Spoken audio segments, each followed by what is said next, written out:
Hey guys, what's going on? Thank you so much for joining us once again to another one of our devotionals.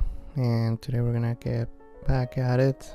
We're gonna be reading from 1 Kings chapter 19, and we're gonna read from verses 19 to 21, which is right here. You can follow along right here with us, and let's get right in it. So he departed thence and found Elisha, the son of Shaphat, who was plowing with 12 yoke of oxen before him, and he with the 12th.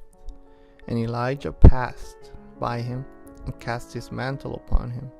And he left the oxen and ran after Elijah, and said, Let me, I pray thee, kiss my father and my mother, and then I will follow thee. And he said unto him, Go back again, for what have I done to thee? And he returned back from him, and took a yoke of oxen, and slew them, and boiled their flesh with instruments of oxen, and gave unto the people, and they did eat. Then he arose and went after Elijah, and ministered unto him. So, this is the story of how Elijah and Elisha met. And it's kind of complicated, Elijah and Elisha.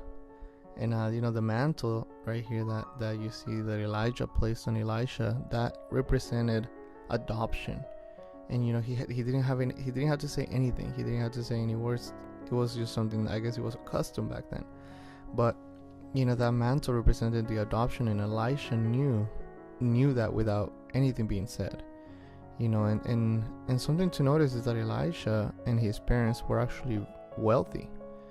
Because as you can see, he had 12 yoke of oxen before him, and he was the 12th. So they had 12 pairs of oxen working out in the field. That back then represented that they must have had some type of wealth, some type of good money, but that didn't keep Elisha away from taking the Elijah's invitation, taking Elijah's call. But the main thing that we can get out of the story, I believe, is the fact that Elisha, he burned the oxen that he was working with before leaving. He burned the plow in order to not have anything to go back to, because I've met many people through the years that come to Christ, and they're in church for a while, but as soon as things start to get tough or things don't go their way, they pack up and they go right back to where they were before. They never burned the oxen. If you are conscious of where you came from, you will go back. That's something our pastor always says, that you have to burn the past. You have to get to a point where you don't have anything to go back to. There should be nothing that the enemy can bring against you and say, oh, well, you can always go back to your past, to your friends, to this or that. When we come to Christ, we need to burn everything behind us, and we need to come as God. You're all I have, and you're all I will have, and there's nothing behind me. There's nothing that I can go back to, and that should be the mentality that we need to have, because if we have something to fall back on, we will rely on that, and we will go back. That's why it's so important, this thing that Elisha did. This is the first thing he did. He burned the oxen so that he will have nothing to go back to. Nothing. Nothing.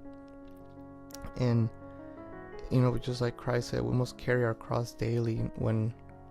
When somebody back then would pick up the cross, not just Christ, but anybody that was going to be crucified, that person was never going to go back home. That person was a goner. That person was going to walk until the place where he was going to get crucified.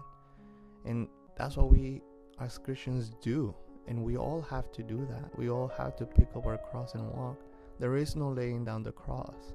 There is nothing to go back to. There was no way to put down the cross and go back home. Once you pick it up, you're that's it. We ought to be like that, and I believe this is a very, very encouraging little lesson right here. And again, guys, I encourage you guys to share it with other people. You never know who needs to hear something like this. The link below, it's for Facebook, so you can just go there, and this, you can find this devotional there also, and you can share it from there. Whatever you guys want to do, and just to keep on sharing the word with more and more people. And we'll see you guys tomorrow for another one, and God willing. All right, goodbye.